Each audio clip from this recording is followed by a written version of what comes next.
A silhouette is what remains when the light is behind you. It is not what you show the world. It is your shape without the details, your form without the features, the outline of who you are when everything that can be performed, curated, or controlled is stripped away.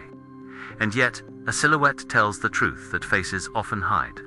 Because in the absence of expression, what remains is position, where you stand, how you hold yourself, the space you occupy in relation to everything around you. The silhouette you choose today will reveal not who you think you are, but who you become when no one is watching. Not the persona you present, but the posture you inhabit when the performance finally ends. Because sometimes, the clearest picture of yourself is the one where you cannot see your own face.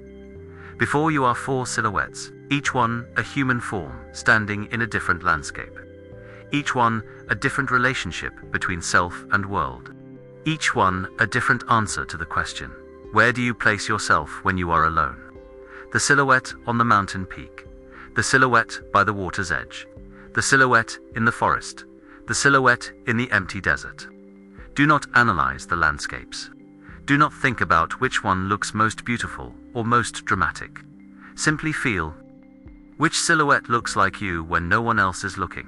Which position feels like home? Alan Watts taught that we are not separate from our environment. We are continuous with it. And the landscape you are drawn to reveals not where you want to be, but where your consciousness already lives.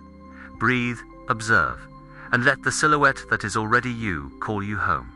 Your choice is made. You have recognized your shape in the landscape. Now, let us discover what that shape has been trying to tell you. If you chose the silhouette on the mountain peak, you are not comfortable with where most people live. You need elevation. Not because you think you are better, but because you cannot see clearly from ground level. You need distance from the noise, the crowds, the endless chatter of people who have never questioned where they are standing. You climb, not just physically, but psychologically, spiritually. You are constantly seeking higher ground, wider perspective, the vantage point that reveals patterns invisible to those who remain in the valley. You are willing to endure cold, thin air, isolation, the exhaustion of constant ascent, because the view from above is worth more to you than the comfort of staying low. You are the visionary, the one who sees what is coming before others feel the first tremor. The one who understands that most problems are only problems because people are looking at them from the wrong angle. You offer perspective, clarity, the kind of truth that can only be spoken from a place of elevation. People often misunderstand you. They think you have climbed to get away from them, to prove something, to look down on them. But that is not it. You climbed because you needed to see, and once you saw, you could not unsee. You could not descend back into the fog and pretend you did not know what waits above it. You are drawn to philosophy, to big picture thinking, to questions that require you to zoom out so far that individual human dramas become patterns in a larger design. You do not care about small talk. You care about truth. And truth, you have learned, requires altitude. But there is a danger in living too high above everyone else. You have climbed so far that you can no longer hear the voices of the people you left behind. You can see the whole landscape, but you have lost touch with what it feels like to walk through it. You have perspective, but you have lost connection. You tell yourself, this is necessary. That clarity requires distance. That to see the truth, you must remove yourself from the mess of human emotion, human need, human limitation. But Alan Watts would ask you, what good is a vision that is too high to be implemented? What use is truth that is too cold to be lived? You fear descending. You fear that if you come back down, you will lose your clarity. That if you re-enter the fog, you will forget what you saw from the peak. So you stay, alone, elevated, clear, and increasingly irrelevant. Because the people in the valley do not need someone shouting down at them from the mountaintop. They need someone who has been to the peak and come back down. Someone who can translate altitude into action, vision into practice, perspective into presence. You have mistaken isolation for enlightenment, distance for wisdom, the peak for the destination, when really the peak was only ever meant to be a lookout point, a place to visit, to see, to gain clarity. and then to descend and bring what you saw back into the world. Watts once said, "Zen does not confuse spirituality with thinking about God while peeling potatoes. Zen spirituality is just to peel the potatoes." Mountain Soul, you are learning that true perspective is not about staying above the world. It is about moving between heights, climbing for clarity, descending for connection, and understanding that both are necessary. The silhouette on the peak is powerful because it can see. But a silhouette that never moves is not a visionary. It is a statue. And statues, no matter how high they stand, do not change anything. You are learning that the point of climbing is not to stay at the top. The point is to see from the top, understand from the top, and then bring that understanding back down to where people actually live. To translate your vision into language that can be heard in the valley. To make your insight practical, actionable, human. You can have perspective without abandoning connection. You can see the big picture without losing sight of individual faces. You can be the one who has climbed and returned, rather than the one who climbed and refused to come back. The mountain taught you to see. Now it is time to let the valley teach you to touch, to feel, to be present not just with truth, but with the messy, complicated, beautiful humans who are trying to live that truth without the luxury of altitude. You are not meant to live on the peak forever. You are meant to be the bridge between the peak and the valley, between vision and reality, between what you can see and what we can build together. If you chose the silhouette on the mountain peak, you are the soul who understands that perspective changes everything. You do not need to apologize for your need for height, but you also do not need to live there permanently. You are allowed to climb and descend, to see and to touch, to have vision and to have connection. Your true self is not the altitude. It is the awareness that can be both above and within. The consciousness that knows when to climb for clarity and when to descend for love. And when you finally learn to move between heights instead of choosing one, you will discover that the peak was never the destination. It was always just the best place to see where you are actually meant to go. If you chose the silhouette by the water's edge, you understand that transformation happens at boundaries. You are not in the water. You are not on solid ground. You are at the place where they meet, where the wave touches the shore, where the constant and the changing embrace. And you know that this is where the most interesting things happen, where the most profound truths are whispered. You are the listener, the observer of edges, the one who pays attention to transitions, to thresholds, to the liminal spaces where one thing becomes another. You are drawn to dawn and dusk, not to noon, to autumn and spring, not to summer or winter, to the moments when everything is about to change, but has not quite changed yet. You understand impermanence, not as a concept, but as a felt reality. You watch the waves come and go, and you see your own life in their rhythm. Nothing stays, nothing can be held. Everything is always arriving and leaving, arriving and leaving.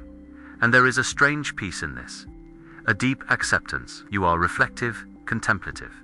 You do not rush. You do not force. You sit at the edge and you wait. You listen. You let the water teach you how to move without resistance, how to touch without grasping, how to be present without demanding permanence. People come to you when they are in transition, when they are at their own edge, uncertain whether to dive in or retreat to safety. You do not give them answers. You sit with them. You remind them that the edge is not a place to fear. It is a place to listen. But there is a danger in living at the boundary too long. You have become so comfortable at the edge that you never actually enter the water. You watch, you observe, you contemplate, but you do not swim. You do not commit. You do not risk the full immersion that transformation requires. You tell yourself this is wisdom, this is mindfulness, this is presence. But Alan Watts would ask you, is it presence or is it avoidance? Or are you honoring the threshold, or are you using it as an excuse to never cross? You fear the water because the water demands surrender. You fear solid ground because solid ground demands commitment. So you stay at the edge, safe, reflective, endlessly contemplating without ever fully participating. You have mistaken observation for experience, contemplation for action, the boundary for the destination. You have become so skilled at understanding impermanence that you use impermanence as a reason to never build anything, never commit to anything, never risk losing anything. And slowly, you have become a ghost at the water's edge, present but not alive, watching but not living, understanding everything and experiencing nothing. The water does not reward those who only stand at its shore. It rewards those who wade in. Watts once said, "You cannot understand life and its mysteries as long as you try to grasp it." Water's edge soul. You are learning that the boundary is not meant to be your permanent residence. It is meant to teach you how to move between states, how to be both on land and in water, how to participate fully in life while understanding that nothing lasts. The silhouette at the water's edge is wise because it sees the impermanence, but wisdom is incomplete if it only watches. True wisdom wades in, gets wet, lets the water touch it, move it, change it. You can honor impermanence while still building sandcastles. You can understand that nothing lasts while still loving deeply. You can know that the wave will erase everything while still creating beauty on the shore. The point of understanding impermanence is not to never commit. It is to commit fully, knowing it will end, and to find peace in the ending. To love without grasping, to create without clinging, to participate without demanding permanence. The water does not withhold itself because it knows it will evaporate. The wave does not refuse to crash because it knows it will retreat. Life does not hesitate because death is certain. You are learning to be like the water, not like the one who stands at its edge, admiring it from a safe distance, but like the water itself, moving, touching, participating, knowing that everything changes and diving in any way. If you chose the silhouette by the water's edge, you are the soul who understands that everything is temporary. You do not need to pretend things will last forever. But you also do not need to withhold yourself because they will not. You are allowed to wade in, to swim, to let yourself be moved by the current, while understanding that the current is always changing. Your true self is not the boundary. It is the awareness that can be both witness and participant, both observer and dancer, both on shore and in water. And when you finally allow yourself to enter, instead of only watching, you will discover that the deepest wisdom is not found at the edge. It is found in the full immersion, in the willingness to be touched, moved, and changed by what you have been observing all along.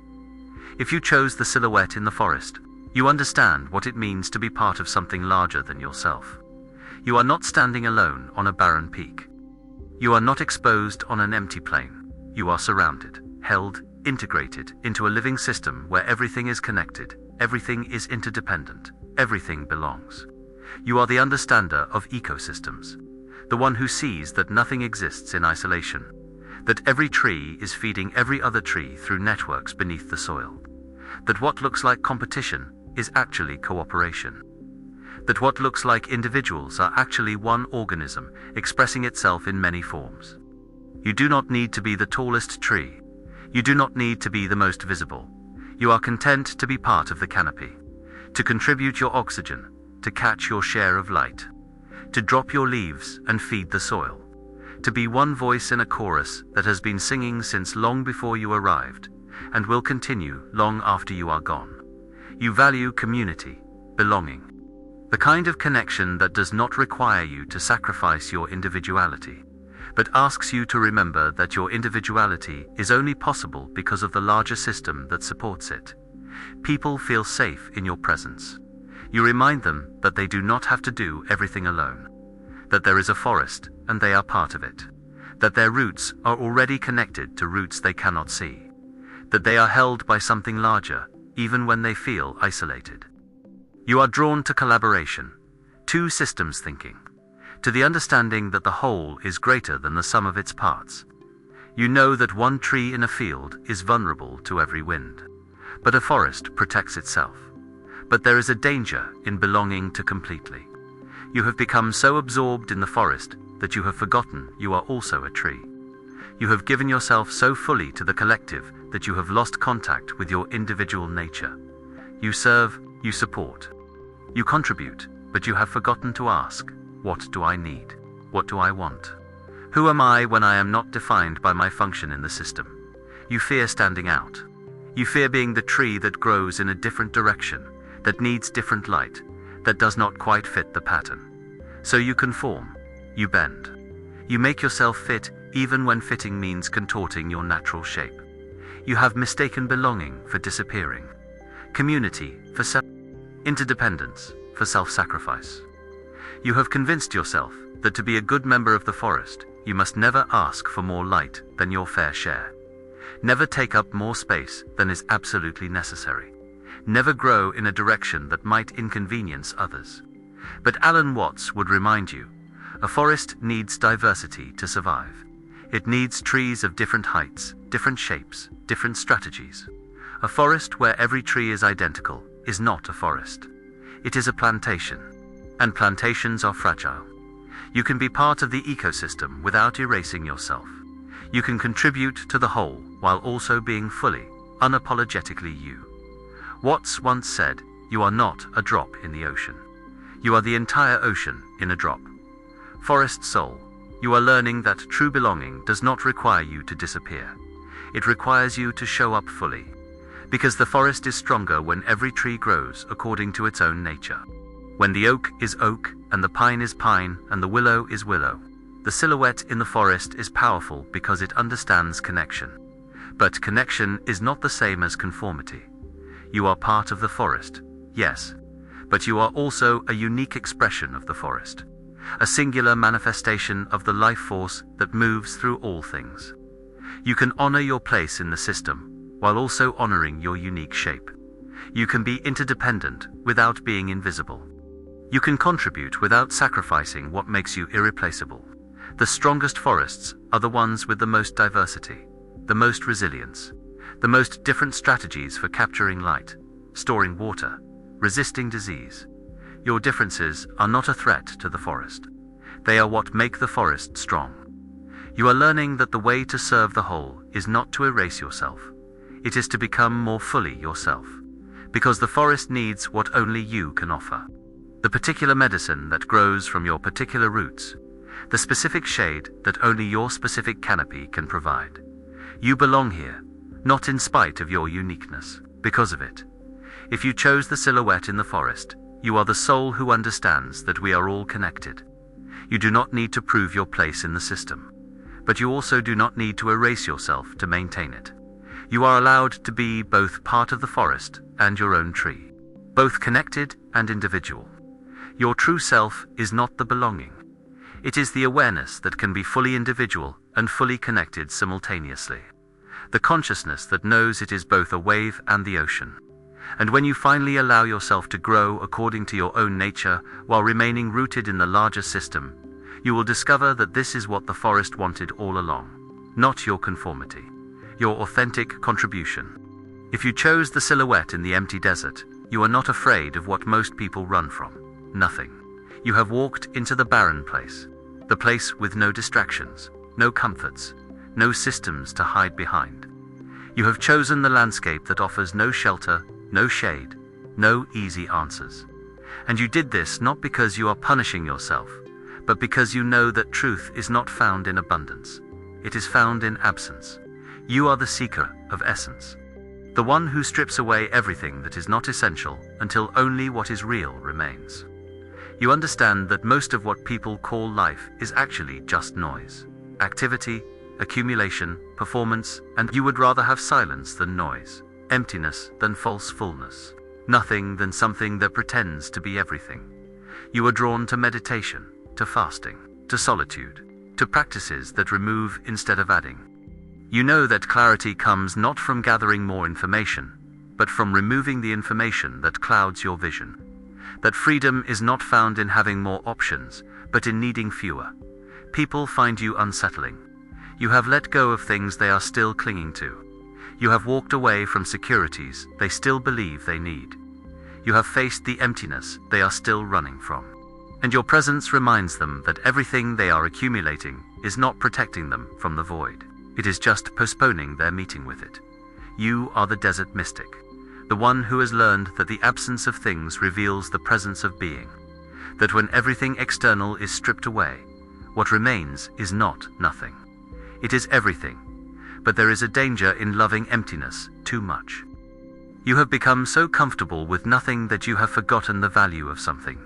You have stripped away so much that there is nothing left to strip. You have let go so completely that you have nothing left to hold. You tell yourself, this is enlightenment. This is liberation. This is the ultimate truth. But Alan Watts would ask you, if the desert has taught you that nothing matters, why are you still standing there? If you have truly let go of everything, why are you so attached to having let go? You have mistaken emptiness for truth, absence for presence, the desert for the destination. You have become so identified with your non-attachment that non-attachment has become your new attachment. You are proud of needing nothing, which means you need to be needed nothing. And in your rejection of the world, you have also rejected the possibility of living fully in it. You have removed all desire, but you have also removed all joy. You have eliminated all attachment, but you have also eliminated all love. You have found peace in the desert, but it is the peace of death, not the peace of life. The desert was meant to teach you about essence, not to convince you that nothing has essence. It was meant to strip away the false so you could see the real, not to convince you that nothing is real. Watts once said, the only way to make sense out of change is to plunge into it, move with it, and join the dance. Desert soul, you are learning that the point of emptiness is not to stay empty. The point is to become empty enough to be filled again. To strip away the false so you can recognize the real when it appears. The silhouette in the desert is powerful because it has learned to face the void. But the void is not the end. It is the beginning. It is the clearing where something new can finally grow. The blank canvas where something true can finally be painted. You have learned to let go. Now you must learn to receive. You have learned to be empty. Now you must learn to be full, without clinging to fullness. You have learned to need nothing. Now you must learn to want something without being enslaved by the wanting.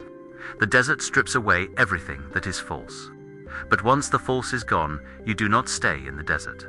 You return to the world, and you bring with you the clarity you found in the emptiness, the essence you discovered when everything else was removed. You are learning that emptiness and fullness are not opposites. They are dance partners. You empty to make space. You fill to experience life.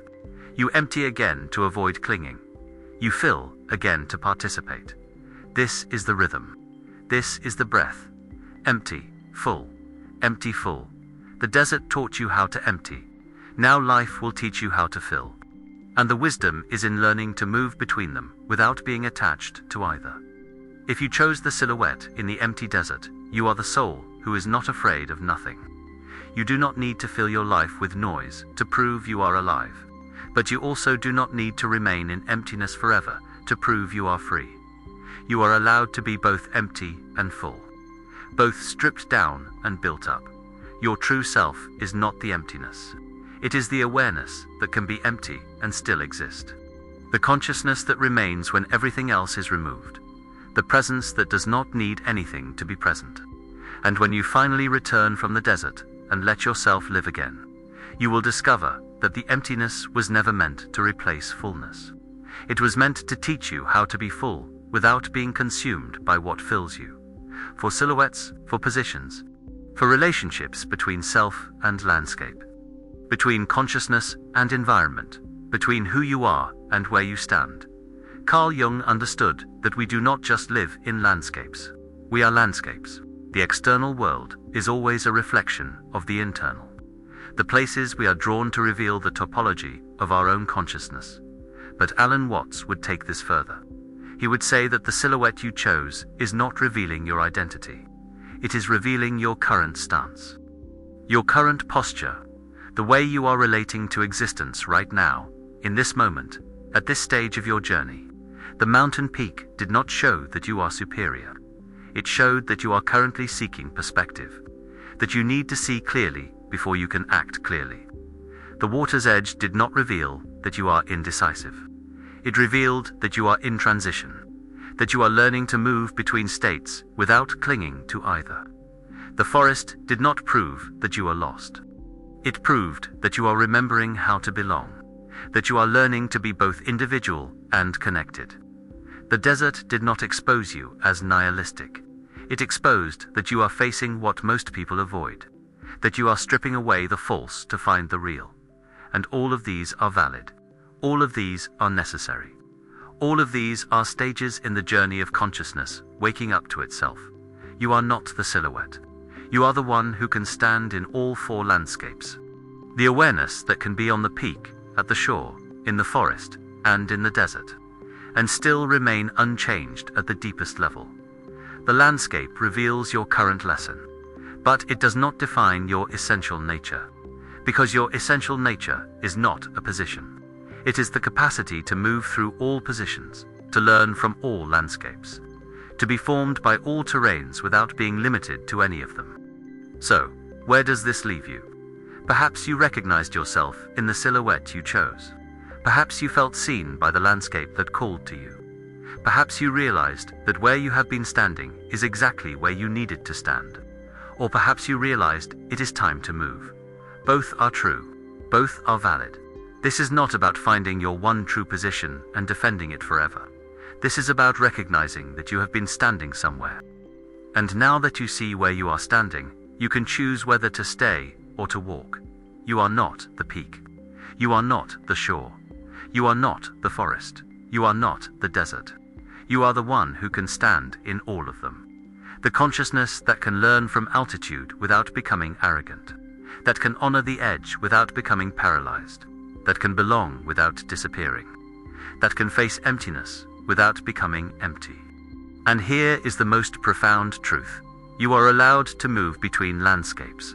You are allowed to climb the mountain and then descend, to stand at the water's edge and then wade in, to be part of the forest and then walk into the clearing, to enter the desert and then return to the world. The silhouette revealed where you are currently standing. Now you get to choose. Is this where you need to stay? Or is it time to walk toward a different horizon? Alan Watts once said, "Life is not a problem to be solved, but a reality to be experienced. Today, you looked at 4 silhouettes and chose one, but the choosing was not the point. The point was to realize that you have been standing somewhere, that your consciousness has been inhabiting a particular landscape, and that awareness alone changes everything. The silhouette revealed your current stance, but it did not lock you into that stance forever, because you are not a statue. You are a living, moving, evolving expression of consciousness itself. And consciousness is always free to take a new position, to walk toward a different landscape, to learn from a different terrain. So carry this knowing lightly. Hold your insights gently. And remember, silhouettes can move. Landscapes can change. And you, the awareness that watches the silhouette, the consciousness that experiences the landscape, you remain free. Always free, to stay or to walk, to climb or to descend, to belong or to wander. And that freedom is who you truly are. If something in this reflection resonated with you, if you saw yourself in the silhouette you chose, we invite you to share it in the comments below. Not to justify where you are standing, not to defend your position, but simply to acknowledge, I saw where I am. I recognized my current landscape, and now I can choose consciously whether to stay or to move, because awareness is the first step to freedom. And by sharing your awareness, you create permission for others to see their own positions clearly. There are more reflections like this waiting for you, more mirrors, more invitations to see where you are standing, so you can choose where you want to go. Stay, not because you need another test, but because something in you recognizes that this is not about finding yourself. It is about freeing yourself to move through all landscapes without being trapped in any of them. And until we meet again, remember this: you are not the silhouette. You are the light that creates it. The consciousness that makes all positions possible. The awareness that was here before you took your first stance, and will remain long after you have walked through every landscape there is. See you in the next reflection.